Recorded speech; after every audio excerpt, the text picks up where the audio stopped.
Gary, cold open question. Yes, sir. What was the best present you got as a kid from Santa? Ooh, that's a good one. Man, I'm going to say anything that was G.I. Joe. I mean, G.I. Joe. yeah. Anything G.I. Joe that we got. I loved all those toys. Big vehicles. I got a nice knock hockey table one year for Christmas. Okay. I played that like all winter long. So, all right, well, let's get the show started. All right.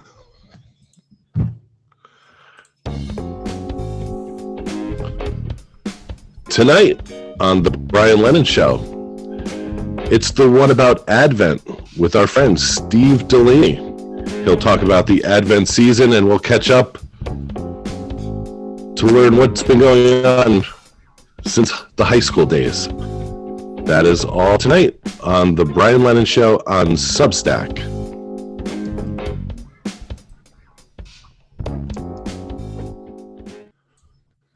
All right. So first of all, let me begin by saying, Gary, when you and I kind of relaunched the podcast, Yes. one of the things I wanted to do was kind of talk a little bit more of like religion and spirituality. Mm-hmm. And one of the people I was most looking forward to having on the podcast was Steve DeLaney. And Steve is here with us tonight. So welcome, Steve. Welcome. Thank you. It's great to be here. Now, I wrote a little introduction for you, Steve, which I pulled from your various website resources. Okay. Just to give people an idea of, your background and what you do. So Steve DeLaney is a writer, speaker, and teacher. He earned a bachelor's degree in history from George Mason University, a master's in theology, theological studies from the Catholic Theological Union in Chicago, and recently completed a Master of Fine Arts in Creative Writing from Lindenwood University. Steve has worked professionally in campus ministry and as a high school teacher, on a parish level as an assistant director of evangelization, as well as a site leader for, and help me with my French, Steve, Bon Secours Yes, very good. Volunteer Ministry. A published author, his poetry has appeared in America Magazine. His blog, Some Things, is at somedelaney.wordpress.com, where you can find his previous Advent and Lenten reflections. He is also fluent in Irish, English, and Scottish accents. It is my great pleasure to welcome my friend, Steve DeLaney. Very good. Thanks, Brian. You knew I was going to get a joke in there. Oh, yeah. Do you remember the last time we hung out in person? Well, I remember it was junior year of high school. Well, when we reconnected in college briefly because you were in Yes. the Fairfax area. And I remember doing jujitsu in at my apartment. your living room and being covered in like rug burns. And we had a party where you were pretending to DJ at the counter. Oh, At the kitchen counter. And that's one of my like enduring memories of you with like the music was playing and you had your hat to the side and you were turntable at the counter. Yeah, that sounds about right. That's my vivid last time we hung out. yeah. So it's good to connect with you. It's been a while since we've seen each other in person. Yes, yeah. It might be 20 years or more. I think so. Yeah, 20 going on 25 probably. Yeah. So I remember being at your 21st birthday, and then maybe a few weeks after that, I think it was the apartment with the jujitsu and so just kind of for people who are, so one, it's great to see you. We have spoken a few times over the phone. We have over the last few years, but just kind of people who may be watching that both know us. What have you been up to recently? Yeah, so just really briefly, like after college, I moved to Chicago and I was there for 8 years. And I went initially just to do like a 1-year volunteer program. And I ended up staying with the Catholic diocese there. They have a volunteer program. And I ended up staying for 8 years. I worked as a chaplain in the juvenile jail. That was most of my work. and I helped run a program for boys coming out of jail. And I got married there, not in jail, but I got married with I met my wife. She had volunteered a couple years after me, Allison, and we went to grad school together and got married in grad school. Chris McCardle was my best man. Okay. Shout out to McCardle. And Chris Boyd was in my wedding as Thomas Ferry. So guys from high school. We moved to Virginia, to Williamsburg, where we live now, when my first son, Joseph, was 1. Just to be closer to family. My wife is the only child, and both of her parents are in Florida. We're in Florida. So we just wanted to be on the East Coast, and my parents still live in Fairfax. So I'm teaching high school at a small Catholic high school in Williamsburg. I teach 12th grade theology. And I'm also it's always a lot of, in anything, parishes or small schools, it's a lot of other duties as assigned. Right. This year I'm in charge of the media class. So we do a bi-weekly YouTube video news is in quotes. We're letting the kids just do a lot of creative, more funny videos that are doing news and stuff. So I worked in parishes. I've worked in a volunteer program in Richmond. I have 3 kids. I have 2 sons who are my own. And then a few years ago, my older sister died. And so we are raising her son, who slotted in perfectly as the youngest, because my boys are just about 3 years apart, and he's just about 3 years younger than my son, Ben. And so he slotted right in. So he's just been with us 3 years. Nice. And yeah. So my wife is a hospital chaplain, and that works for a big Catholic healthcare hospital system, right now working from home, doing chaplaincy over the phone and helping do research around healthcare. Yeah. So. And you also have Peaches. Peach. The Peach. She was our COVID puppy. So when COVID came along, it was right after my sister had passed away, and I was home. And then, because my nephew just moved in, we decided as a family that I would just stay home the next year, because we just didn't know, would the kids be in school or would they all be home? Mm-hmm. So I had been teaching somewhere else, and I just resigned. And we had talked about getting a dog at Christmas when my nephew first moved in, so there could be a new thing for all of us as a way to sort of create a new family dynamic. And it was too busy at Christmas. But then once COVID, and my wife had never had dogs, and she was a little nervous. But when COVID came along, she was like, okay, this is the only time we're all going to be home for months.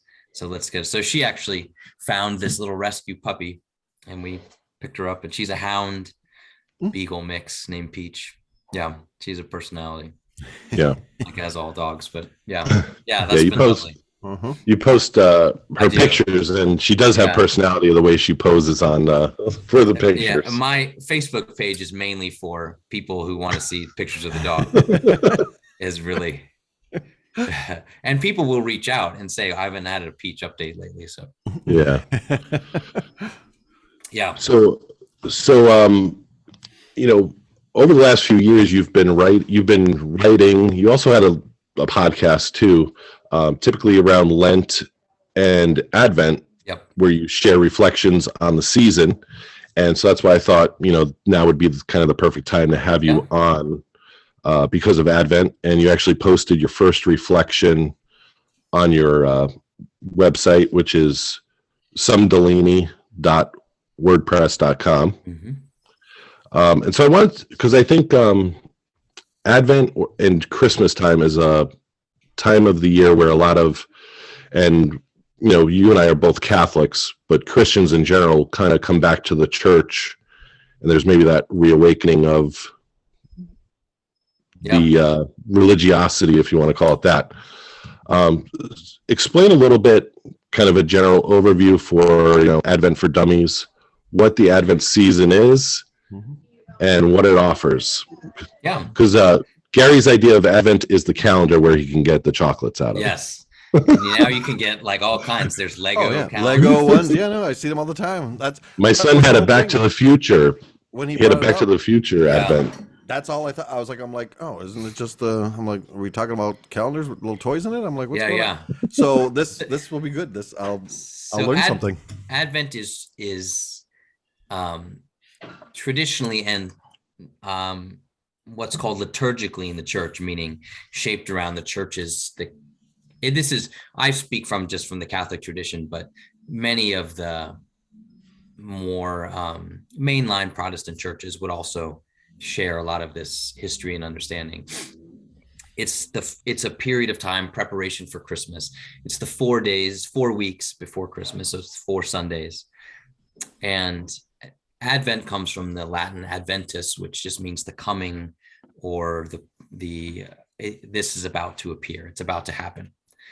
And so it's been, for much of the church's history in the early Christian community, when you would come upon big feasts, they would look at the biblical tradition where people would go away for a certain amount, like Jesus went to the desert for 40 days. There was always these times of preparation and fasting before there would be feasts. And so we've carried those into as practices in the Catholic tradition. So Advent they used to call it the mini Lent, it would be this little time of preparation, where Lent is 40 days before Easter.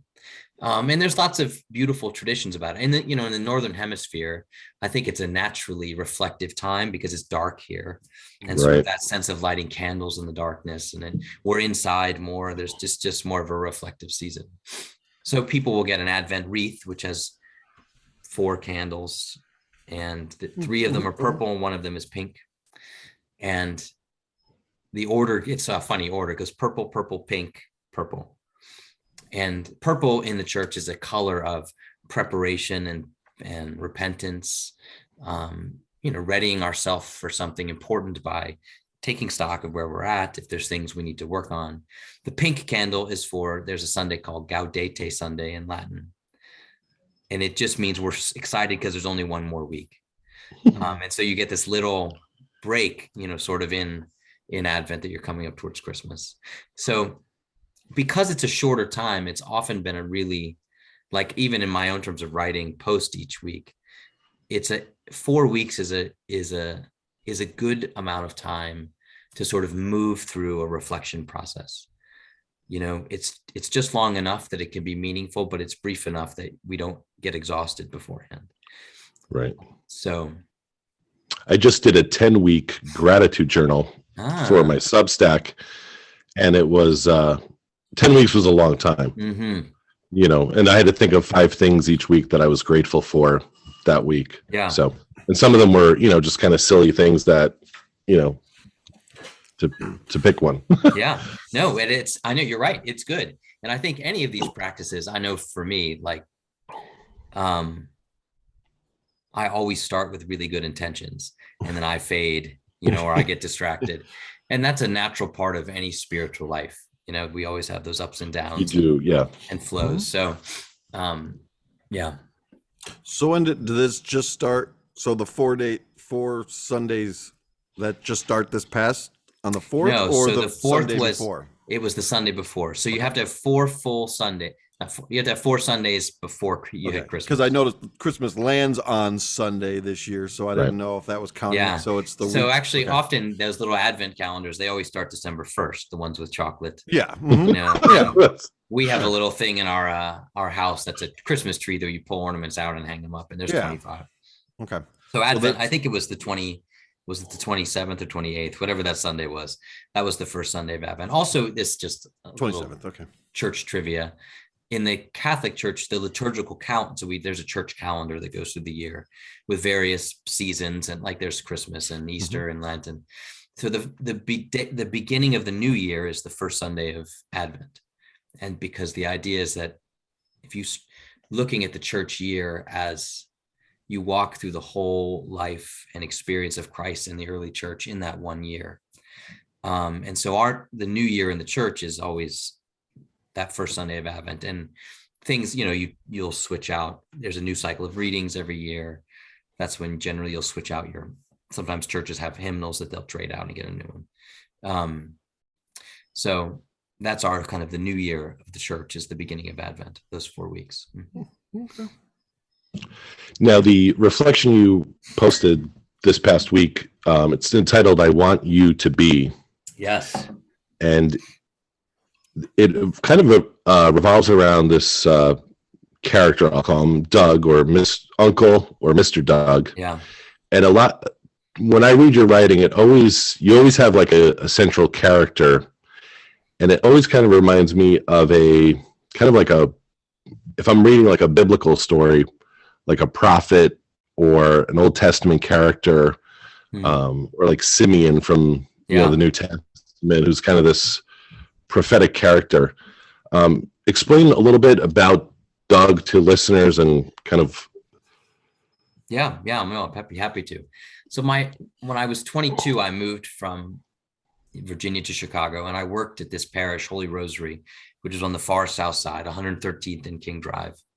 And it was a, mainly African-American neighborhood. It was very, very poor from, all of the effects of just poverty and, wealth fleeing to the suburbs as African-American people moved in, and all of I'd say I moved there in 98. So still suffering from the effects of crack, anyway, so the parish served this community, and I worked with the kids in the neighborhood, and we had one mass a weekend, and there was this old guy in the neighborhood, Doug, whose last name I just cannot remember. In fact, I was texting with a friend from the parish who was one of the kids then, and he can't remember his last name either. But anyway, he always wore a three-piece suit, the same three-piece suit every Sunday. It's probably the only one he owned. He lived on his own. He was not wealthy. I don't know what he had done for work, but when I met him, he was probably in his late 70s or close to 80. He was missing a lot of his teeth. And but he was like you were saying, Brian, he was like a biblical prophet in the sense of he was so clear in his vision. And so after mass, you'd come downstairs and they'd always have donuts and coffee. And he would be waiting and he would corner me. And he'd be like, Steve, we gotta get to these kids. We gotta help these kids. We gotta keep these kids off the street. And he wrote poems. They were sort of like, I described them in the piece as like, rap, poem, jazz, psalms. Like they were prayers, but they were R&B prayers, like he, he was Black, and he was just, so he would corner me and he'd pull them out, and he always wrote them on yellow legal pad, beautiful handwriting, but tight on both sides. I mean, they would be dozens of pages. And if he caught you, you would be 25 minutes, half hour, as he gave you his songs. But he would go out and read these to the kids, and like the kids on his block, he would go out and talk to them. And he was so generous and gentle. And his message was always, God just loves who you are, right? Your life is so sacred to him. And that's what he wants you to know. And because of that, maybe you should come in from the streets, because the streets don't care. In his writing, the image was always the streets were almost how biblical prophets would talk about the devil. Like the streets just eat people up, and God is calling you in from the streets, and the streets are calling just as strong. And but he was unflappable. I mean, every Sunday, and he would. Yeah. I don't think that he was beyond sort of registering, am I successful? He was just the clear message. And that's kind of what I got out of reading it. And again, like, I encourage everyone listening or watching to go and read Steve's reflections, obviously this year, but there's past reflections from, previous Lents.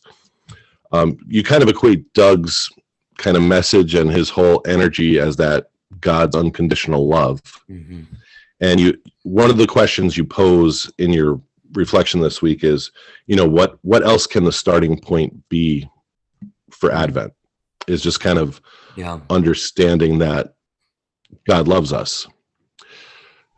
Is that something and I feel a lot of people don't understand that or comprehend it. And even people who believe, it's hard for us to fathom that. Yeah. Can you talk a little bit about maybe how Advent can help us rediscover that unconditional love that you talk about and people like Doug talk about? Yeah, that's a very, I mean, one of the things they often say when you're writing or speaking is that you're always writing to yourself primarily, you're writing to hear what you need to hear first. And so it's certainly, I feel like, is a question I believe profoundly. But I also struggle with, I put a little bit in the piece that there's always, it's just interesting teaching theology, that when we work on this as a class with my students, I think just a very natural human response is to continually qualify or condition that primary Christian expression. I got the thing, the title from that, I Want You to Be, from this. It's a quote from Augustine, but I've been reading this book, I Want You to Be on the God of Love. And it's by Thomas Halleck. He's a Czech from the Czech Republic. He was a dissident priest during the Soviet Union. And so was in the underground, but his book is all about the fundamental premise of the Christian message is that who God is an unconditional pouring out into the world so that we may be, that we may live, that we may grow, that we can heal, that we can learn, and that it is always unconditional and it's never done. So there's never a point in our life where God would refuse that or turn away from us. And I think because so often for religious people, it is easier to talk about God in terms of morality or judgment, which are not untrue, but I think we can't forget that the foundational, that's why I say in the question, is there any other place to start? That's the foundational piece of Christian faith, is that so this is a little bit all over the place, but if you look at the life and ministry of Jesus, so much of what he's trying to do is to clarify and cleanse people's understanding of who God is. And he systematically tries to undo anytime someone is like, God is done with me, or like, that's a nice idea, but you don't really know how bad I am. Right. He works so hard to push back against those things. And his definitions of God are always, God's like the sun who shines on the just and unjust. God is like the rain that falls on the good and the bad. He's always trying to give this image of God's kind of relentless love. So when I think about Advent, so one of the things I try to do in my teaching, but also in my writing, is that I try to find a little different sort of, I view sort of my work as, how can I give my students access to the tradition? But try to come at it sort of sideways that can be a little disarming. And so at Christmas, instead of writing on, here's the story of the angel coming to Mary, in my mind, the image of the angel is Doug, right? This old guy sort of relentlessly telling kids, God loves you, God loves you, right? There's nothing you can do to change that, right? That God, and like, to me, that's the same thing happening as Gabriel coming to Mary and saying, Christ will be born in you. It's this voice acknowledging or pointing out, God's sort of unending gift to us. And also similar to Joseph being visited as well. Yes. Mm-hmm. So yeah. And just Steve mentioned earlier, your oldest son is Joseph, right? Your oldest. Yes. And my oldest son is Joseph as well. Oh, so. That's right. That is right.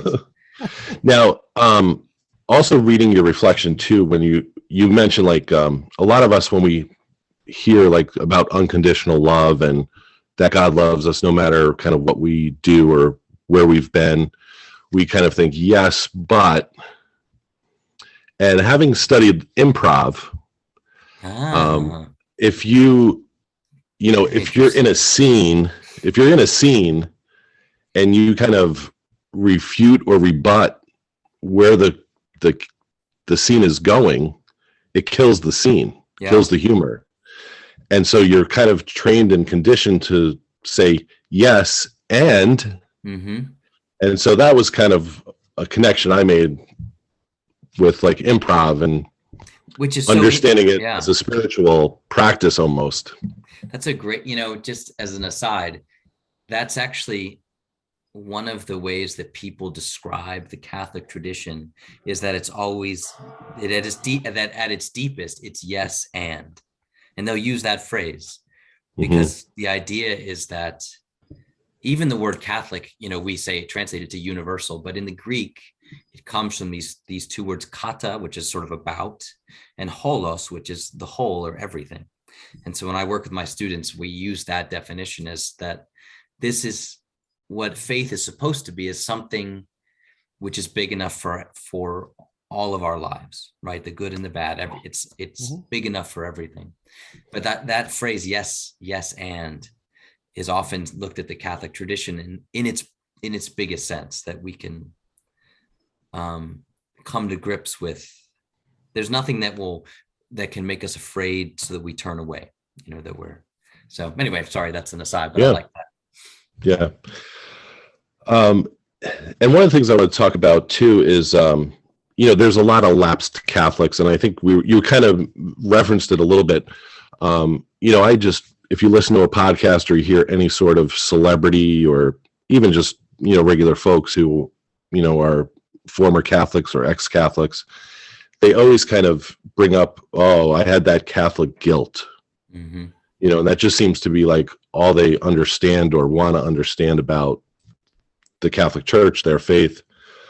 Can you talk a little bit about that as well as, how does someone maybe overcome that or change their understanding of the Catholic guilt? Yeah, that's a very good question. And I think is a complicated one. And I actually encounter often, because many of our friends we grew up with don't get it, and, or have gone different ways. I guess I have a couple initial thoughts. It's interesting. I speak every couple months. A friend of mine is a member of a Unitarian church in Williamsburg, and they have guest speakers when their pastor is out of town or on sabbatical or something. So I usually speak there twice a year, and it's a really interesting small community, many former Catholics, and who will come up and tell me, afterward. And it's a lovely community. I really enjoy getting to speak there. And so I think there's a teacher, Catholic teacher named John Shea. He was a well-known teacher in the Chicago area. He's probably in his early 80s now. Just a brilliant sort of storyteller and writer. And so I heard him speak about judgment once, and he said, love always goes before judgment. And if you look like in the Gospels, Jesus, any context of judgment is always in the context of love for someone. So if you think about when Jesus first encounters Peter, and they go out in the boat, and Peter's like, I've been fishing all day. And Jesus is like, well, let's go out again. And they go out again and throw into deep water, and then they catch fish, right? So Peter felt like there was nothing there.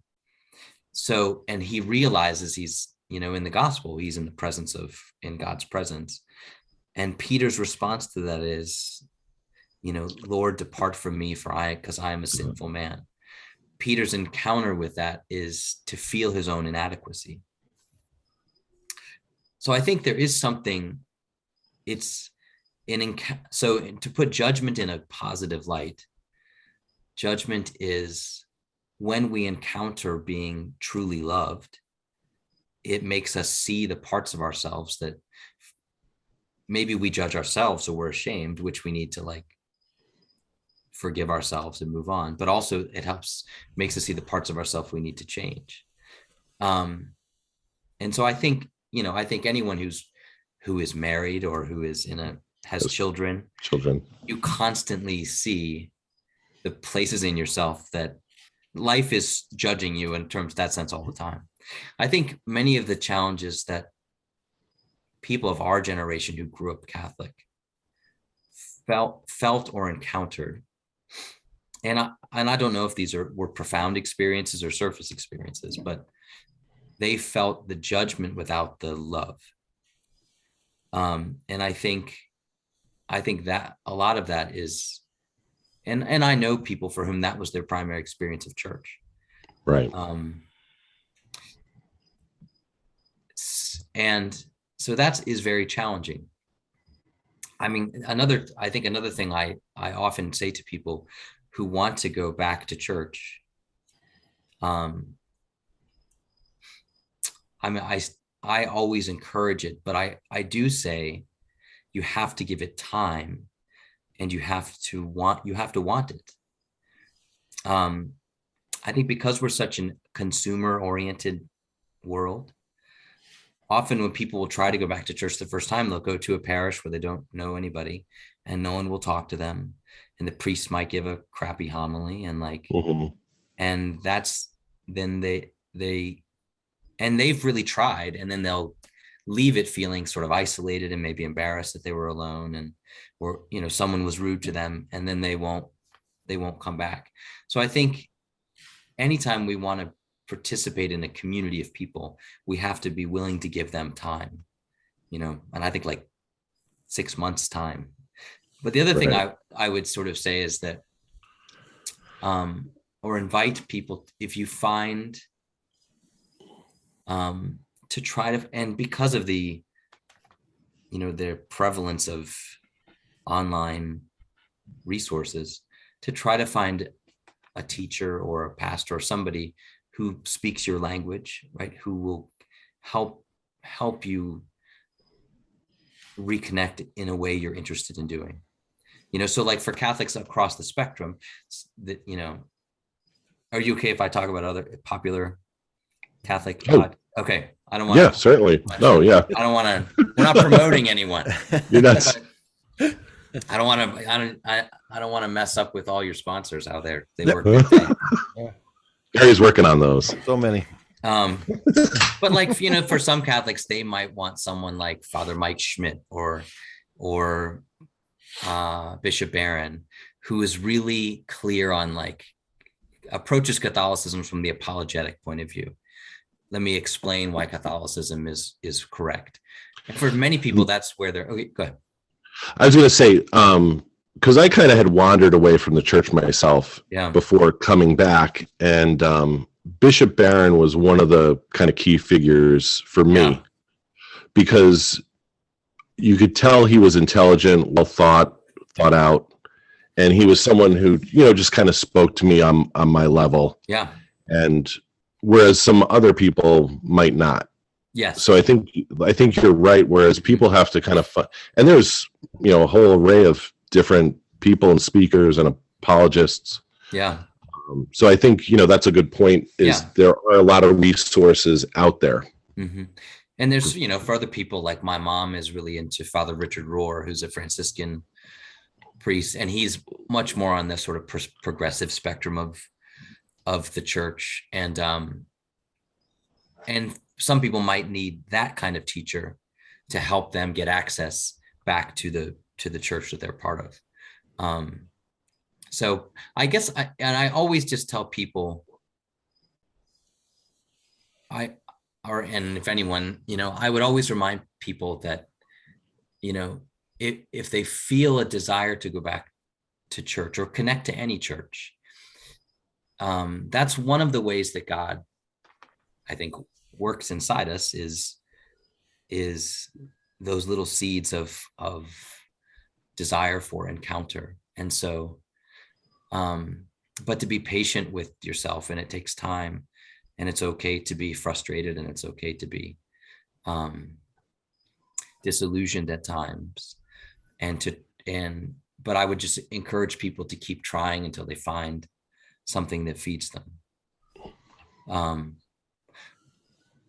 So yeah, I think because cultural Catholicism has so much weight and baggage to it, it's a complicated question, and I think, even like the last few years during COVID, like in our diocese, many Catholics in our parishes were very frustrated that you couldn't go to mass certain times, and that fed a lot of anger about that moment. But like, for example, my wife was working in a hospital as a hospital chaplain and was with people dying of COVID, and she was frustrated at Catholics who were frustrated about mass when she was with people who were dying of the illness. And so we bring all of our sort of complicated humanity to this process.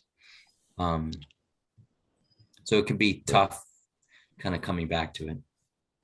Now, one of the other things I want to bring up, my youngest son, Bernard, who is 7, he is going to be making his communion in May. He has his first penance this weekend coming up. Oh, lovely. So, can I ask you, how did you pick his name? My father was Bernard. Was he? Okay, I was wondering if it was a family name. And then, my father died when I was 6. Yeah, I remember. And he was only 37 when he died. And so I just felt like there needed to be more Bernard Lennon in the world. So yeah. And it was a unique name because kids aren't being named Bernard in 2015 when he was born. Chris McCardle had a son, and he named him Felix, which was his dad's middle name. And he very similar. Chris's dad died a couple years ago, but that sense of, wanting that unusual, but also connected to his dad to keep it. Yeah. Anyway, sorry. Go ahead. You were. So with penance, so kind of a quick aside, do you have any any tips for a second grader making penance? But also, the bigger picture of if people are coming back to the church, we've already talked about the guilt, and a lot of people have an issue with confession. Yeah. Could you maybe talk a little bit about confession? Why not to be afraid of confession, and really how it is that kind of unconditional love and grace filled. Yeah.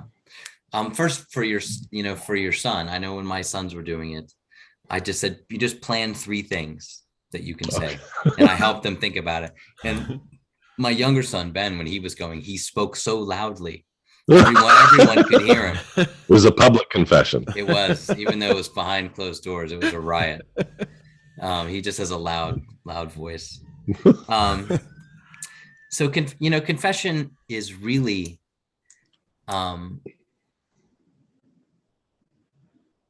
it's funny because it's one of the, I think, underused. So this is how I talk with people about it. I say,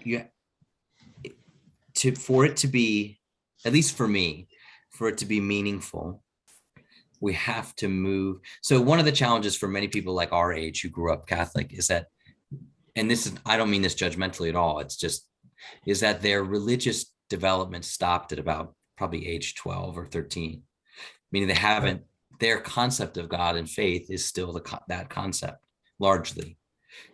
And so the church is often viewed as a parental, like a parent or a teacher, because that's the last experience they had of church, really was sort of being forced to go as a young person. And so I know it's hard to park that, but I think the brilliance of confession. So in the early church, there wasn't really the sacrament of confession. In the early years of the church, when you converted, it was this entire life change where you You might have left your social circle. I mean, it was this, and so you can see in the early writings of the church fathers, they were struggling with like what happens when someone gets baptized, but then they go back to sort of bad ways of life. Mm-hmm. And so then in the early church, you could be re-forgiven once, but it was this serious process of penance. You had to like wait outside the doors of the church for months, and you got one extra shot. And it was in the Irish church, in the Irish monasteries, that they developed this process of regular confession with like what they called like a spiritual friend or companion. And that was sort of the model that was integrated into the whole Roman Catholic Church. That confession was something that a human being will obviously need regularly. And the brilliance of it is, it's not that God doesn't love you or won't forgive you if you don't go to confession. But the brilliance of the sacrament is that as human beings, we need to, the healing comes from when we can honestly tell another person what we've done. And then to hear from that person, you are forgiven. Go and sin no more, right? Which is the words of Christ to the woman caught in adultery. And so that experience of going to confession, and I go, and it's challenging for me because most of the priests I work relatively professionally with. So I'm always going to people I know, and I know professionally as well, which is, humiliating on some level. But, every priest I know knows. In fact, for many priests, they view this as one of the most sacred, good things they get to do.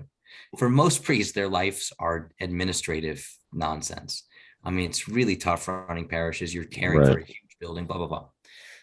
So to get to hear confessions, you just get to be the generous outpouring of God's love to other people. And, priests may have advice, or if you come back often with the same thing, they might nudge you to, hey, this is something we need to keep working on.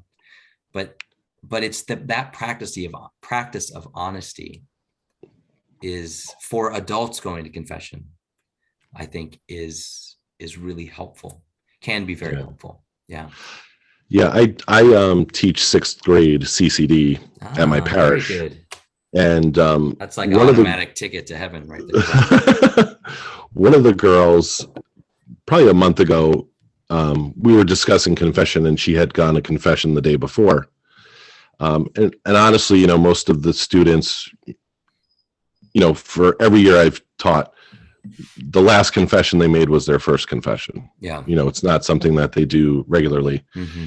And she spoke, very eloquently about confession. She didn't divulge what she confessed, but the way she described it and how she felt afterward, you could tell it was like a grace-filled moment for her. And, my hope was that with her speaking about it, the other kids understood that and, kind of understood, it's not something to be afraid of or ashamed of. So, I think a lot of people, like you're saying, their idea of the church is an adolescent view of the church, and to kind of understand really what the church is and all the sacraments are, definitely helps. Yeah. It's interesting. It might, our diocese does a diocesan youth conference every February, and probably 800 or 1,000 kids come to Richmond.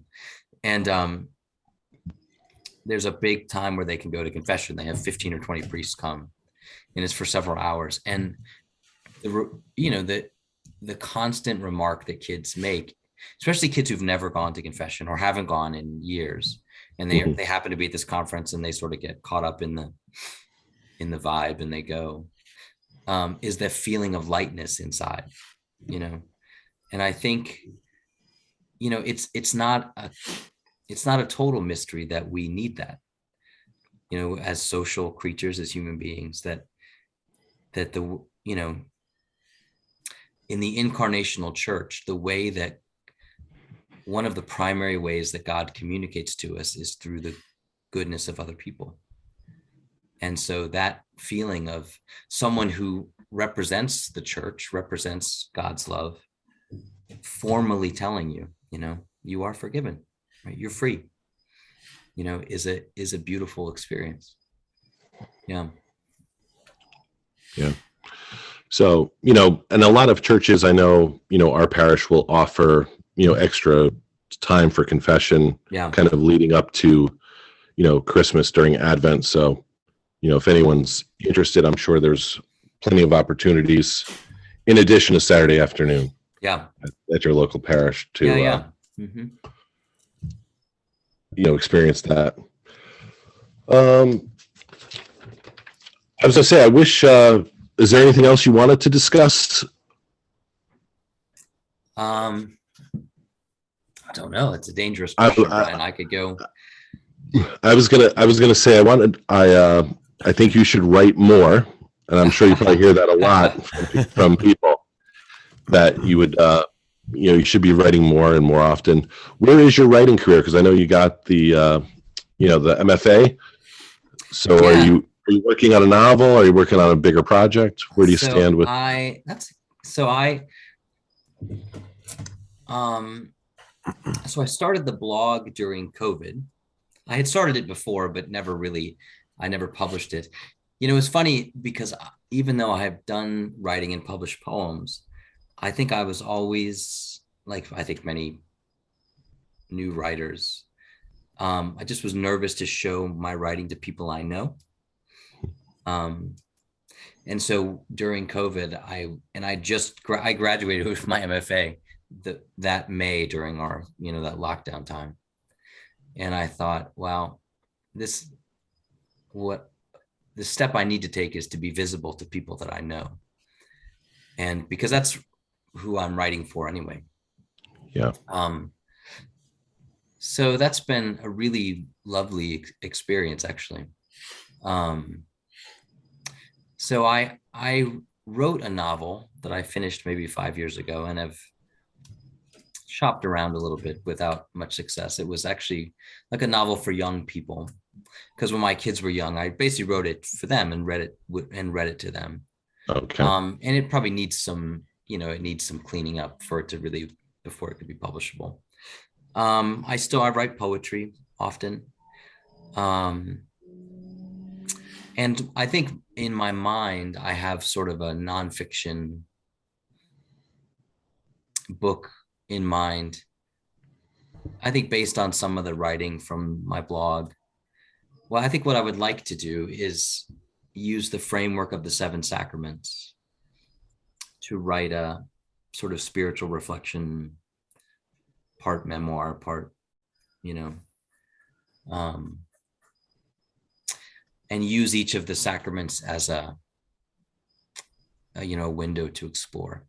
Right. So I don't know. I don't know if you read the piece on after my sister died, but about Esposito's, the Italian restaurant. So yes, it was something. Yeah. The calzone. Yeah, when the body of Christ is a calzone. The calzone.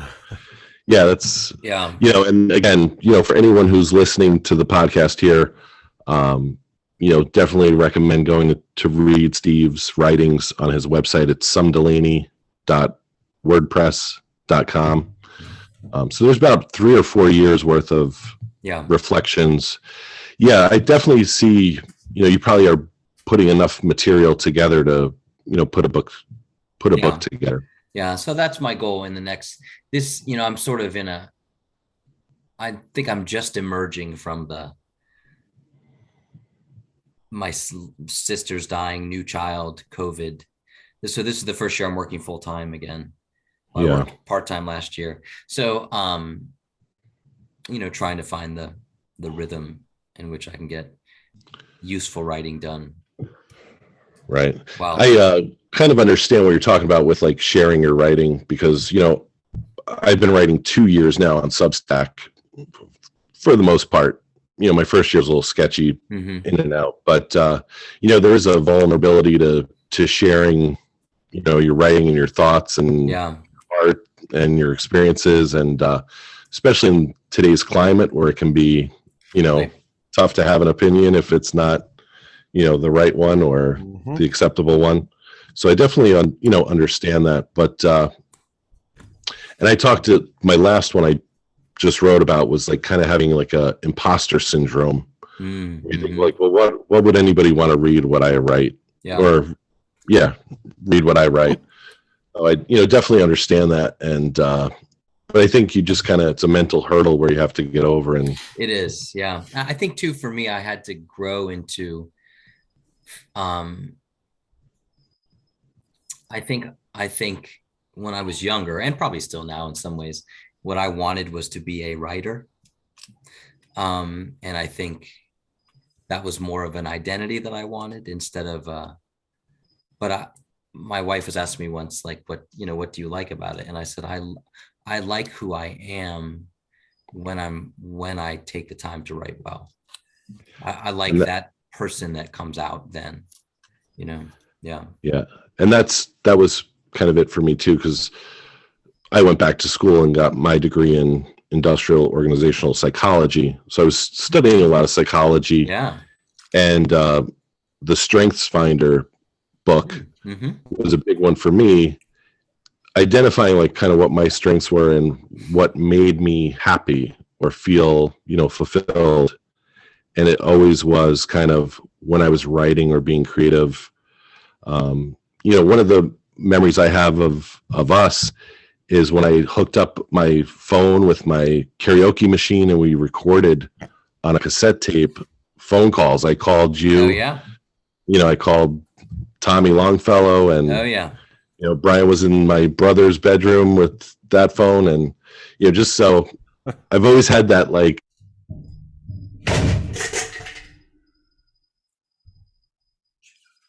I think we lost your vocals, Brian. Oh, yep, it's him.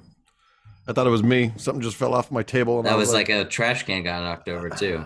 Yeah. All right, I'm back. Okay, you're back. All right, there you go. So what I'm saying is like what's true for you when you're like 14 or 15 is still true for you when you're 45, 46 years old. Like that intrinsic joy or part of you that makes you who you are. Yeah, and I think the hope of our growth is that we grow into it in a more open, generous way, where we kind of allow ourselves to. So that has been really, it's been a really positive experience for me. And I, every now and then I'll get a note from someone or I think I can't remember, I'd written something last year, but one of my sister's friends was in the hospital with one of her parents and just read it when she was there and said it was comforting. And I thought, I always need to, just need to remember that, like, that's the goal of the work. And my ego gets in the way of, everything else I want to do. But when I can park it, and then I can remember what's the goal. Right. All right. Well, I really appreciate you coming on to my podcast. I love this. This has been awesome. Can I just say that I know we don't talk much. Your friendship was such an important friendship to me growing up. I think we were really close friends just for a year in high school, and then we sort of stayed connected. But that was a really formative time for me. And then with both you and Brian both moving in that 1 year. But it was just I have so many good memories of you and that little group of friends we had, and just a really positive sense of belonging and sort of, stupid adventure and hanging out. So, so I'm just really great. And a few years ago when I was doing a talk on the Eucharist, and then you reached out and then we talked on the phone about that. Yeah. That was just very meaningful to me. So anyway, I just want to say thank you. Yeah, no, I appreciate that. And, that time, that, 10th grade year in high school was one of the best years of my life. Just, kind of that, like you say, that group we had. And even though it was a short time, 30 years later, it's, still a key part and an important part of my life, I think. So Yeah. something, and I have that with a lot of people. Like I spent, a year at college with my, college roommates. And I feel like, if I got back in a room with them, it'd be like, we'd spent the last 30 years together. Yeah. Yeah. And I feel that way, with all of you guys. I would love to get together with all of you guys, maybe for like a retreat or something. It'd be awesome. I would love to do something like that. Yeah. So, all right. Well, I guess we will finish it up. Steve has to get up early. Him and I are both battling colds. So No, I promised him. I promised you we'd be done. We'd wrap up by 11. So it might be a little bit of a shorter podcast today. But I definitely want to have you on again for Lent. I would love to. That would be great. And then I also have a bunch of other, I want to talk to you about writing. And you got me into Louis L'Amour. Oh, lovely.